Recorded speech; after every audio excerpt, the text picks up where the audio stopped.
Ya, terima kasih Anda masih bersama kami di Power Breakfast dan kini kita sudah sampai di segmen Create Up. Indonesia memiliki potensi ekonomi yang besar dari industri kreatif. Ya, bahkan industri kreatif diproyeksikan dapat berkontribusi hingga 20% terhadap ekonomi kreatif global. Kementerian Pariwisata dan Ekonomi Kreatif mengklaim potensi ekonomi kreatif di Indonesia dapat berkontribusi hingga 20% terhadap ekonomi kreatif global. Ekonomi kreatif Indonesia berada di posisi ketiga di dunia, sementara nomor satu diduduki oleh Amerika Serikat dengan industri perfilman Hollywood, dan peringkat kedua ditempati Korea Selatan dengan industri musik K-pop dan drama. Dengan demikian, sumber daya manusia yang mumpuni di bidang pariwisata dan ekonomi kreatif sangat dibutuhkan dalam menjawab tantangan ke depan. Untuk meningkatkan potensi tersebut, digitalisasi ekonomi kreatif menjadi hal penting. Walau sebanyak 70% hingga 75% ekonomi kreatif masih ditopang oleh industri kuliner, kriya, dan fashion. Namun industrialisasi ekonomi kreatif di bidang lainnya dapat dikembangkan. Prospek tersebut sebagai sebuah peluang yang dapat dimanfaatkan oleh seluruh pemangku kepentingan. Namun diperlukan inovasi, adaptasi, dan kolaborasi antar lembaga untuk mensukseskan ekonomi kreatif tanah air. Diperkirakan pertumbuhan pariwisata dan ekonomi kreatif Indonesia pada tahun depan akan lebih baik, sebab destinasi wisata sudah lebih siap dengan protokol kesehatan dan protokol pariwisata, yakni Cleanliness, Health, Safety, Environment, Sustainability. Kedepan, Kemenparekraf juga akan menyalurkan dana bantuan bagi pelaku industri pariwisata dan ekonomi kreatif dari Dana Pemulihan Ekonomi Nasional, berbagai sumber untuk IDX Channel.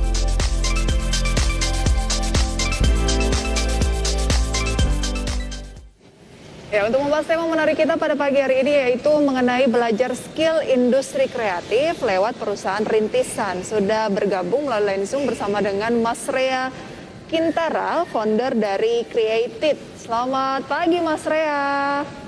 Selamat pagi Mbak. Ya, terima kasih sudah bergabung Mas Rea, Create It di Create Up ya. Nama kita segmentasinya Create Up. Oke, Mas Rea, bicara mengenai platform yang selama ini mungkin Anda geluti ataupun mungkin jalani ya, secara Anda adalah foundernya gitu. Sebelum spesifikasi itu, saya pengen membahas mengenai sebetulnya secara potensi Mas Rea sendiri melihat industri kreatif di Indonesia itu seperti apa sih? Oke, menarik. Jadi beberapa tahun terakhir gitu kita lihat bahwa semuanya tuh sudah serba digital gitu. Mungkin sederhananya seperti itu, dan memang secara lokomotifnya pun anak-anak muda semua nih gitu dalam merespon industri kreatif ini gitu. Dan tadi juga sudah disebutkan mungkin ya di showreel bahwa kita tuh PDB-nya ketiga gitu di bawah US dan juga Korea. Nah, cuman yang menarik tuh akhir-akhir ini terutama saya ngelihat kayak misalkan sekarang anak muda ngerespon NFT, kemudian ada metaverse segala macam, dan itu kan menjadi salah satu batu loncatan khususnya untuk industri kreatif di Indonesia. Mungkin kurang lebih itu yang men-trigger saya terutama dan juga anak-anak muda lainnya untuk oh ini loh ternyata ada industri kreatif yang menjadi bisa menjadi harapan masa depan Indonesia gitu, khususnya dalam aspek PDB. Jadi Created ini adalah aplikasi edutech gitu ya, tapi khusus di bidang industri kreatif. Nah, hal-hal yang dapat misalnya saya ikutan di Created, hal-hal yang bisa saya pelajari di sana tuh apa? Mungkin kurang lebih dari kita targetnya 17 subsektor ekonomi kreatif ya gitu. Cuman untuk saat ini memang ada beberapa yang jadi highlight kita gitu ya, seperti contohnya yang urgent seperti digital marketing, kemudian product design seperti UI UX gitu. Dan sekarang karena yang tadi saya sempat mention, NFT lagi cukup emerging juga di Indonesia seperti itu ya. Salah satunya mungkin illustration. Oke, jadi secara demand banyakannya di edukasi itu gitu ya, ataupun pelatihan itu gitu. Oke, ya, betul. Kalau bicara mengenai perkembangannya, apa sih sebetulnya yang membuat perkembangan dari industri kreatif ini cukup dinamis, Mas Rea? Tentunya yang Anda capture nih, apa sih yang membuat kita kemudian kayaknya secara potensi itu terus bertumbuh gitu? Baik, kalau dari secara potensinya pun selain memang tadi dari mungkin at least orang-orang yang sudah aware gitu seperti digital marketing, dan dari aspek karir gitu ya, anak-anak muda yang ingin berkarir di bidang desain, di bidang kreatif gitu. Mungkin lebih dari itu saya lihat dari salah satu aspek yang memang cukup men-trigger untuk terus berkembang itu dari hak kekayaan intelektualnya gitu. That's why mungkin kayak aplikasi, kemudian dari mungkin film yang sekarang gitu, orang-orang udah mulai aware gitu bahwa hak kekayaan intelektual ini jadi salah satu komoditas baru nih gitu. Alih-alih memang SDA juga di Indonesia, jadi SDA dan juga culture di Indonesia yang juga masih tetap jadi komoditas utama, cuman kita ada sumber daya terbarukan gitu. Jadi lebih kepada awareness anak-anak muda di Indonesia. Oke, jadi SDM ini memang masih menjadi concern gitu ya. Nah, kalau Ya, betul memang sekali. SDM masih menjadi concern di industri kreatif, skill yang harus di-upgrade ini, skill yang seperti apa sih yang paling harus utama dimiliki lah? Baik, mungkin kalau di Create itu biasanya kita membaginya dalam 2 kategori ini, yaitu ada yang developers dan juga creatorsnya gitu dari segi talents. Nah, untuk developersnya sendiri mungkin tidak jauh-jauh dari mungkin data science, kemudian dari artificial intelligence, dan juga mungkin yang kita highlight banget itu di codingnya gitu, bagaimana coding skills ini bisa relevan bagi khususnya anak-anak muda, Gen Z, milenial, bahkan anak-anak pun sekarang sudah mulai interest gitu. Dan yang paling penting justru dari soft skills-nya gitu, jadi bagaimana anak muda ini bisa growth mindset terus ya, dengan resilience yang bagus, sehingga mereka punya daya saing yang bagus juga di industri seperti itu. Oke, bicara mengenai hal-hal yang memang harus diperbaiki ataupun mungkin di-upgrade, bagaimana sebetulnya Create It ini hadir untuk memberikan solusi ataupun bridge the gap antara hal yang Anda capture tadi?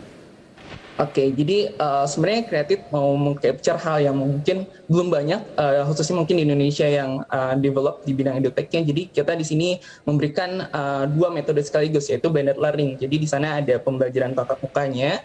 Jadi kita juga provide seperti income sharing agreement gitu ya. Jadi mereka bisa mengerjakan project-project industri gitu. Jadi bayangkan anak-anak SMA atau anak-anak kuliahan, mereka bisa merasakan project-project real gitu, dan juga dibayar gitu, alih-alih mereka membayar. Dan juga dari e-learning-nya sendiri kita terapkan yang namanya gamification. Jadi di sana ada interactive learning-nya juga, dan juga modul yang imersif gitu, mengikuti perkembangan zaman yang sekarang relevan. Oke, jadi kalau mau join di Create It gitu ya, mendapatkan edukasi seputar industri kreatif, umurnya bisa dari mungkin sekitaran SMP, SMA atau gimana? Sebenarnya target utamanya memang anak-anak kuliah dan juga memang banyaknya fresh graduate gitu. Cuman tidak jarang kita temukan anak-anak SMA bahkan SMP yang mulai interest, dan juga jadi plan kita untuk depannya juga. Berarti animonya cukup tinggi ya? Ya, lumayan. Dan cukup beruntung juga kita momentumnya tepat, pandemi kemarin pada online learning. Jadi memang responnya pun baik dari pasar seperti itu. Oke, bicara mengenai momen di mana Create It ini didirikan, Mas Rea, apa sih yang bikin Anda kemudian terinspirasi untuk oke, saya pengen bikin sebuah platform edutech yang spesifik ke industri kreatif gitu. Dan bicara mengenai usia, kan ini Rea kayaknya masih muda banget gitu. Dan apa yang menjadi trigger oke, saya pengen jadi founder dari startup deh gitu?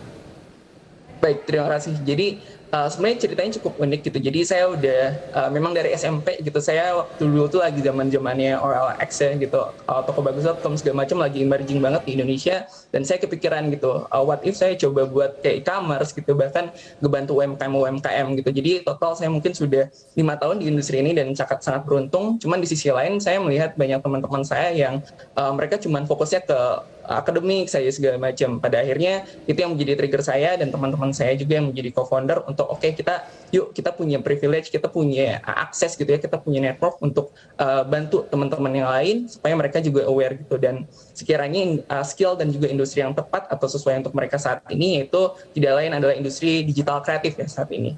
Gitu. Oke, secara bisnis gitu ya, karena kan namanya kita mendirikan sesuatu, misalnya startup ya ujungnya juga adalah bisnis gitu.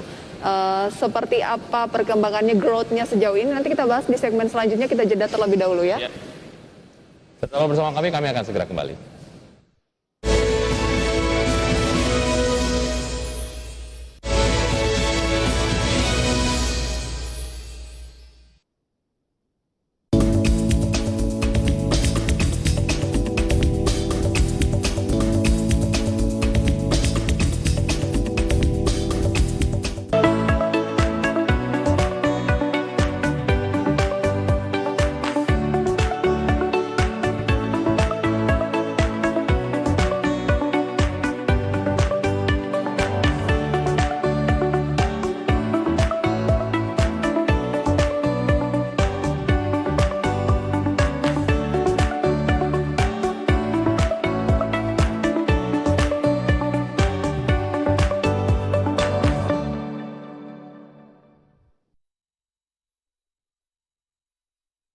Ya halo pemirsa, nama saya Mangi Teracong. Saat ini saya menjabat sebagai presenter dan juga associate producer.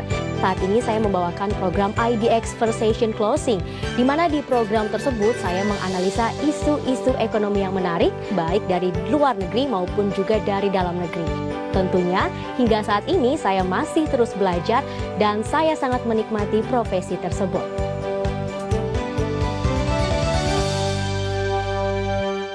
The World Bank predicts that Indonesia's COVID-19 vaccination will reach more than 60% of the population in the first half of 2021. Aneka Tambang managed to record a positive performance in both revenue and net profit, with growth.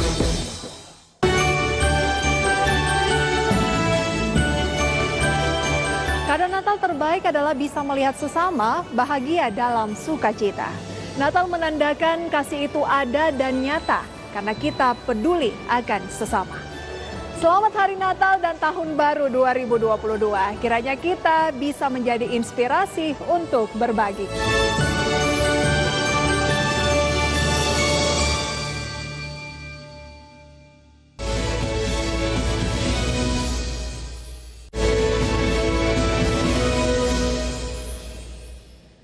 Ya, terima kasih Anda masih bergabung bersama kami di segmen Create Up di Power Breakfast, dan kami masih berbincang bersama Mas Rea Kintara, founder Create It. Mas Rea atau Dek Rea ini umurnya masih muda banget soalnya Wiki, 21 tahun ya Mas Rea ya?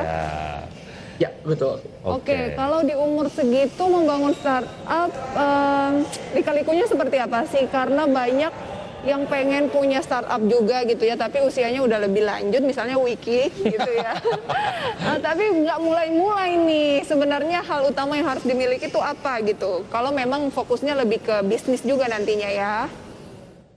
Ya, betul. Jadi kebetulan karena Create It ini sendiri dirintis ketika semester-semester pertengahan perkuliahan gitu. Jadi di sana juga dapat exposure yang lebih gitu. Bagaimana dari mentor-mentor gitu membangun startup yang betul gitu. Dan pada akhirnya kan kita juga harus profit gitu kalau kita lihat industri saat ini gitu. Nah, mungkin kalau dari pengalaman saya sendiri, tidak perlu sempurna dulu gitu. Ketika kita membuat produk, banyak banget startup-startup yang aiming untuk wah sempurna banget gitu. Sebenarnya yang sederhana, dan juga ini jadi mungkin teman-teman yang ikutin startup juga tahu terkait knowledge ini, bahwa kita harus perlu generate revenue sedini mungkin gitu. Ada namanya minimum viable product. Jadi produk sederhana pun itu yang penting sudah bisa generate revenue gitu. Dan itu yang ngebuat kita bisa lebih resilient dan juga lebih sustain gitu ya untuk saat ini. Oke, nah sejauh ini gimana akhirnya, saya pengen tahu model bisnisnya dari Create It ini seperti apa sih, sehingga sejauh ini bisnisnya tetap sustain dan secara nilai investasi lah ya, bicara mengenai platform pelatihan kan biasanya ada investasi yang diberikan oleh peserta-pesertanya. Nah, range-nya itu berapa? Ini sekalian kemudian menjelaskan model bisnis dari Create It ini seperti apa. Oke, mungkin dari aspek yang live test-nya dulu ya, mungkin yang dinamakan sinkronus gitu, jadi tatap muka, dan itu memang produk awal kita dari sejak pertama kali berdiri. Jadi memang kita berubah-berubah terus gitu. Jadi di startup tuh seringkali dinamakan pivot gitu. Jadi ketika sekiranya itu tidak valid atau ada sedikit banyaknya penolakan dari market, kita harus segera berubah gitu. Jadi harus agile gitu. Nah, untuk yang live process-nya sendiri sekarang modelnya itu income sharing agreement gitu. Jadi banyak sekali di luar sana live process, workshop segala macam, tapi siswanya malah bayar mahal gitu. Dan di sini kita kasih opsi income sharing agreement. Jadi mereka dapat project, mereka belajar, bayar, tapi juga bisa share ke kita. Nah, kemudian untuk yang live, yang online class-nya juga atau asinkronus seperti itu, kita terapkan subscription gitu. Jadi selain memang dari produknya pun kita kasih interaktif, ada gamification-nya juga gitu. Mereka ini bisa dengan mudahnya tidak perlu beli banyak course gitu. Jadi modelnya itu subscription, seperti nonton Netflix gitu ya kalau anak-anak muda zaman sekarang. Oke. Seru juga ya. Seperti apa sih? Misalnya ada yang tertarik untuk join bersama dengan Create It ini, dan Anda katakan tadi kan kalau workshop agak mahal tuh. Nah, kalau di Create It sendiri harganya berapa sih? Baik, untuk yang e-learningnya seperti asinkronus itu kita sangat-sangat murah untuk 1 bulannya gitu. Satu bulan subscription itu sekitar 150.000 gitu. Sementara untuk sinkronus atau pembelajaran tatap muka itu beragam gitu ya. Jadi tergantung dari projectnya, karena untuk yang kita charge itu sendiri dari value tiap project gitu, karena income sharing agreement ya yang tadi. Oh, sangat terjangkau ya, karena itu hanya uang kopi wiki 3 hari. Tapi yang saya cukup menarik adalah yang tadi disampaikan oleh Rea, sebetulnya ada skema yang internship ya, atau semi internship. Itu berarti kerjasamanya sama dunia usaha ataupun dunia bisnis itu seperti apa, Mas Rea? Oke, jadi sebenarnya yang menarik tuh sebelumnya saya sebelum bisnis startup ini, ketika saya SMA menuju ke kuliah tuh sempat bikin agency gitu. Jadi bagaimana bisnis saya bisa membantu UMKM, bisa membantu korporasi gitu. Dan dari experience saya tersebut, saya kan punya network dari klien-klien yang ada. Dan sekarang justru jadi supply untuk project-projectnya siswa gitu. Jadi kita terus untuk maintain supply demand antara siswa dan juga project yang ada.